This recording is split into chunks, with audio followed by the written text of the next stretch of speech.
Assalamualaikum warahmatullahi wabarakatuh. Halo semuanya, salam sejahtera untuk kita semua. Salam Om Swastiastu, Namo Buddhaya, salam kebajikan. Perkenalkan, nama saya Rizka Fajriah dengan NPM 2315100212. Saya dari Universitas Pembangunan Pancabudi dengan jurusan akuntansi. Di sini saya akan mempresentasikan tugas mikroekonomi saya yang diberikan oleh dosen pengampu mata kuliah saya, yaitu Ibu Wahyu Indrasari, SEMSI. Untuk pertanyaan dari soal pertama adalah 1. Buatlah dan jelaskan kurva permintaan dan penawaran pada A. Pasar persaingan sempurna, B. Pasar monopoli, C. Pasar persaingan monopolistis, D. Pasar oligopoli. 2. Jelaskan tingkat produksi yang mempengaruhi pertumbuhan ekonomi. 3. Jelaskan apa yang dimaksud dengan sistem pasar bebas atau laissez-faire. 4. Jelaskan pergerakan kurva permintaan dan penawaran serta apa yang menyebabkan terjadinya pergerakan tersebut. 1. Buatlah dan jelaskan kurva permintaan dan penawaran pada pasar persaingan sempurna. Pasar persaingan sempurna merupakan struktur pasar yang paling ideal karena dianggap sistem pasar ini adalah struktur pasar yang paling menjamin terwujudnya kegiatan memproduksi barang atau jasa yang akan menjamin terwujudnya kegiatan memproduksi barang atau jasa yang optimal efisiennya.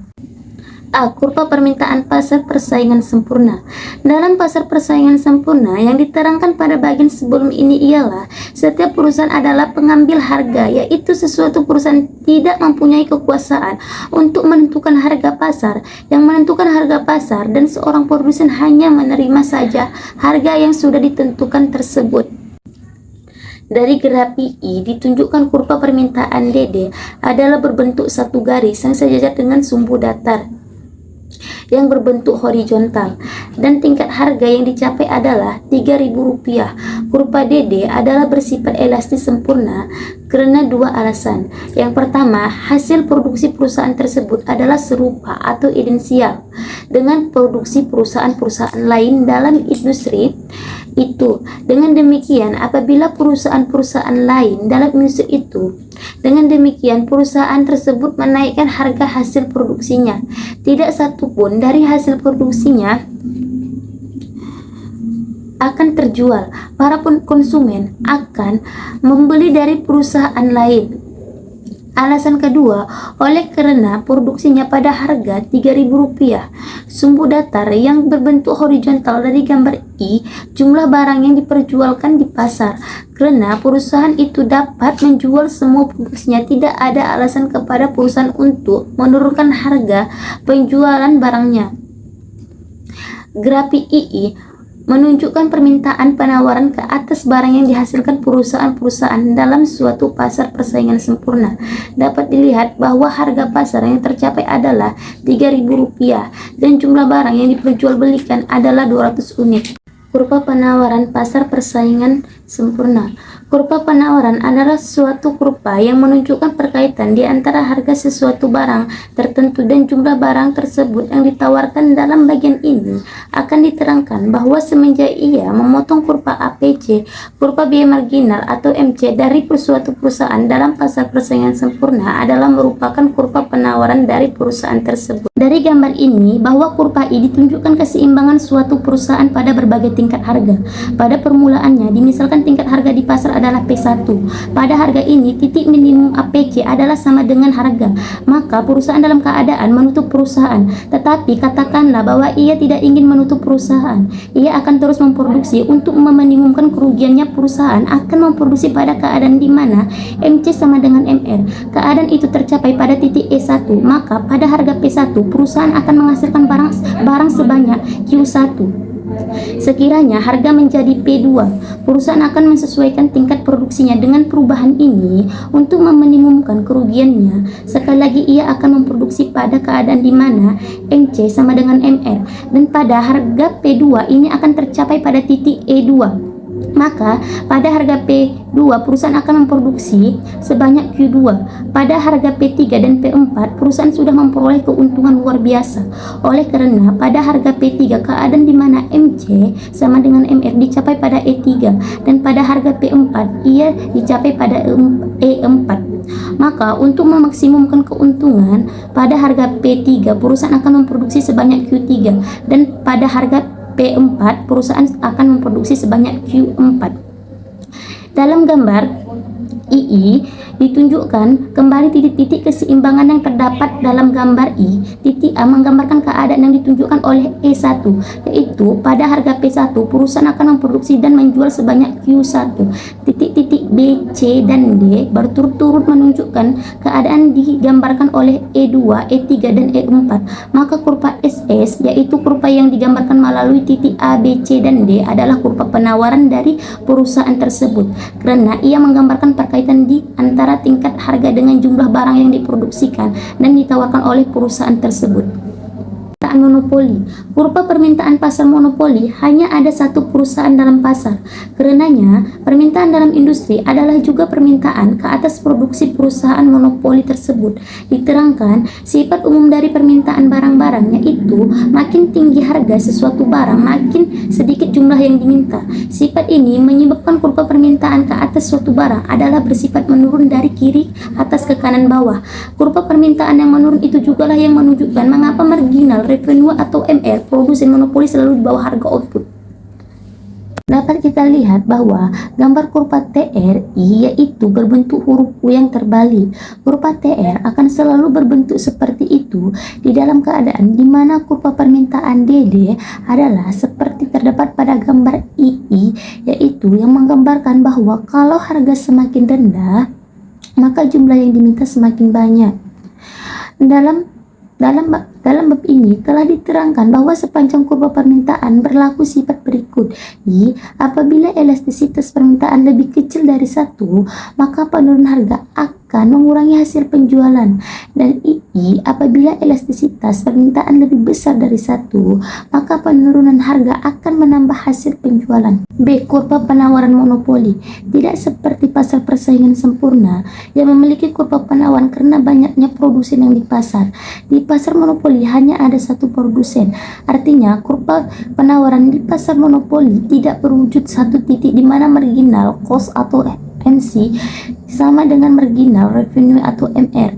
Jika terjadi perubahan permintaan yang menggeser penawaran, kita tidak bisa serta-merta menggambarkan kurva penawaran sebagai gabungan dari titik keseimbangan semula dengan titik keseimbangan baru, atau karena bentuknya tidak beraturan. Dengan demikian, kurva penawaran pada pasar monopoli tidak dapat dirumuskan melalui gambar kurva.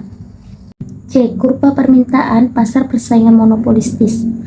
Kurva permintaan yang dihadapi oleh perusahaan dalam persaingan monopolistis adalah lebih elastis dari yang dihadapi monopoli, tetapi elastisitasnya tidak sampai mencapai elastis sempurna, yaitu kurva permintaan yang sejajar sumbu datar yang merupakan kurva permintaan yang dihadapi suatu perusahaan dalam persaingan sempurna. Maka pada hakikatnya kurva permintaan ke atas barang produksi perusahaan dalam persaingan monopolistis adalah bersifat menurun secara sedikit demi sedikit atau lebih mendatar dan bukan turun dengan curam. Kurva permintaan yang bersifat seperti ini berarti I, apabila perusahaan kenaikan harga maka jumlah barang yang dijualnya menjadi sangat berkurang, dan sebaliknya II, apabila perusahaan menurunkan harga maka jumlah barang yang dijualnya menjadi sangat bertambah. Oleh karena kurva permintaan dalam persaingan monopolistis tidak bersifat elastis sempurna, kurva hasil penjualan marginal atau MR tidak berimpit dengan kurva permintaan. Dalam persaingan monopolistis, kurva MR adalah sama seperti yang terdapat dalam monopoli, yaitu kurva terletak di bawah kurva permintaan. Dari gambar ini dapat dilihat dan ditunjuk dalam gambar I adalah keadaan di mana perusahaan memperoleh keuntungan. Keuntungan yang maksimum akan diperoleh apabila perusahaan memproduksi barang tingkat di mana keadaan MC sama dengan MR. Dalam gambar II yang ditunjukkan adalah keadaan di mana perusahaan mengalami kerugian. Kurva penawaran pasar persaingan monopolistis. Kurva penawaran pada pasar persaingan monopolistis menunjukkan hubungan antara harga dan jumlah barang yang ditawarkan oleh produsen tunggal dalam pasar. Berbeda dengan pasar persaingan sempurna, di mana kurva penawaran cenderung menjadi garis lurus. Kurva penawaran dalam pasar persaingan monopolistis cenderung lebih elastis. Di dalam pasar persaingan monopolistis, produsen dapat menentukan harga berdasarkan pada kekuatan pasar dan keinginan konsumen. Hal ini membuat pasar persaingan monopolistis memiliki karakteristik yang berbeda dengan pasar persaingan sempurna, di mana produsen memiliki kemampuan untuk mempengaruhi harga dan kuantitas yang ditawarkan. B. Kurva permintaan oligopoli. Kurva permintaan dalam konteks oligopoli menggambarkan hubungan antara harga dan jumlah diminta oleh konsumen dalam pasar yang dikuasai oleh konsumen dalam pasar yang dikuasai oleh beberapa produsen besar. Kurva D1 menggambarkan permintaan yang dihadapi suatu perusahaan oligopoli apabila misalkan perusahaan-perusahaan tidak melakukan persepakatan. Dari gambar ini dapat dilihat bahwa kurva D1 menggambarkan permintaan yang dihadapi suatu perusahaan oligopoli apabila misalkan perusahaan-perusahaan lain tidak melakukan perubahan harga walaupun perusahaan yang pertama melakukan hal itu atau mengubah harga. Sedangkan kurva D2 adalah permintaan yang dihadapi suatu perusahaan oligopoli apabila misalkan perubahan harga yang dilakukannya akan diikuti oleh langkah yang sama oleh perusahaan-perusahaan lain. Seterus misalkan pada permulaannya harga yang berlaku di pasar adalah P0, maka jumlah permintaan adalah seperti yang ditunjukkan oleh titik E, yaitu jumlah adalah sebanyak Q0. Sekiranya perusahaan dalam oligopoli tersebut menurunkan harga penjualannya ke P1, maka permintaannya akan bertambah. Kalau perusahaan lain tidak turut menurunkan harga, maka permintaan akan bertambah ke tingkat seperti yang ditunjukkan oleh C1. Pertambahan yang besar ini disebabkan oleh dua faktor. Langganan perusahaan lain yang menghasilkan barang sejenis membeli barang yang harganya telah menurun, dan segolongan konsumen membatalkan konsumsinya ke atas barang penurunan harga tersebut. Akan tetapi sekiranya perusahaan lain dalam pasar oligopoli tersebut mengikuti jejak perusahaan yang pertama, yaitu juga menurunkan harga, permintaan hanya bertambah sampai ke tingkat seperti yang ditunjukkan oleh titik C. Pertambahan permintaan yang relatif sedikit ini disebabkan karena yang dinyatakan dalam I di atas tidak terjadi. Kenaikan permintaan hanya disebabkan oleh keadaan dinyatakan dalam II. Hal yang sama juga akan berlaku apabila harga turun lebih lanjut menjadi P2. Tanpa adanya reaksi dari perusahaan-perusahaan lain, permintaan akan bertambah ke tingkat yang ditunjukkan oleh titik B1. Sedangkan kalau perusahaan-perusahaan yang tidak turut menurunkan harga, maka pertambahan permintaan hanya mencapai tingkat seperti yang ditunjukkan oleh titik B. Kurva penawaran oligopoli. Kurva penawaran pasar oligopoli menunjukkan hubungan antara harga dan kuantitas yang ditawarkan oleh perusahaan dalam industri oligopoli. Dalam oligopoli hanya ada beberapa perusahaan yang menguasai pasar, sehingga kurva penawaran akan dipengaruhi oleh keputusan bersama perusahaan-perusahaan tersebut. Kurva penawaran dalam pasar oligopoli cenderung lebih curam daripada dalam pasar persaingan sempurna karena perusahaan-perusahaan dalam oligopoli memiliki kekuatan pasar yang signifikan. Hal ini berarti bahwa perubahan besar dalam harga atau kuantitas yang ditawarkan oleh perusahaan-perusahaan tersebut. 2. Bagaimana tingkat produksi mempengaruhi pertumbuhan ekonomi? Tingkat produksi mempengaruhi pertumbuhan ekonomi karena semakin tinggi tingkat produksi, semakin banyak barang dan jasa yang tersedia di pasar, sehingga meningkatkan pendapatan nasional dan taraf kemakmuran. Faktor-faktor lain yang mengambil pertumbuhan ekonomi antara lain sumber daya alam, sumber daya manusia, akumulasi modal, tenaga kerja, kemajuan teknologi, dan kebijakan pemerintah. Pertumbuhan ekonomi juga dapat dicapai melalui pengembangan kuantitas produksi yang disebabkan oleh semakin majunya teknologi, adanya investasi bisnis yang efisien, serta eskalasi minat konsumen pada tren tertentu. 3. Jelaskan yang dimaksud dengan sistem pasar bebas atau laissez-faire. Pengertian pasar bebas adalah pasar yang penjual dan juga pembelinya mempunyai kebebasan untuk memutuskan kebijakan perdagangan. Sederhananya, semua bentuk kebijakan yang berlaku tidak dibuat berdasarkan patokan, campur tangan, atau paksaan dari pihak manapun termasuk pemerintah.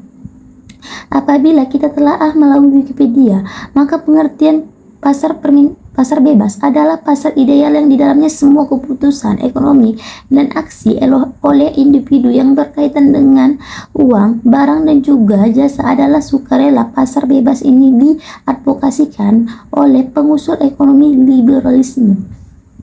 4. Jelaskan pergerakan kurva permintaan dan penawaran serta apa yang menyebabkan terjadinya pergerakan tersebut. Pergerakan kurva permintaan. Pergerakan di sepanjang kurva permintaan atau movement along the curve disebabkan oleh perubahan harga barang atau jasa itu sendiri ceteris paribus. Misalnya, penurunan harga beras ceteris paribus akan menyebabkan kenaikan jumlah beras yang diminta. Perubahan tingkat harga barang itu sendiri akan menyebabkan perubahan jumlah yang diminta QD. Pergerakan kurva penawaran. Pergerakan kurva penawaran atau movement along the supply curve disebabkan oleh perubahan harga barang atau jasa itu sendiri ceteris paribus. Misalnya, kenaikan harga beras ceteris paribus akan menyebabkan kenaikan jumlah beras yang ditawarkan. Perubahan tingkat harga barang itu sendiri akan menyebabkan perubahan jumlah yang ditawarkan. Demikianlah presentasi yang dapat saya sampaikan tentang tugas mikroekonomi. Jika ada salah kata ataupun perbuatan saya mohon maaf. Saya Rizka Fajria, mohon pamit undur diri. Wassalamualaikum warahmatullahi wabarakatuh.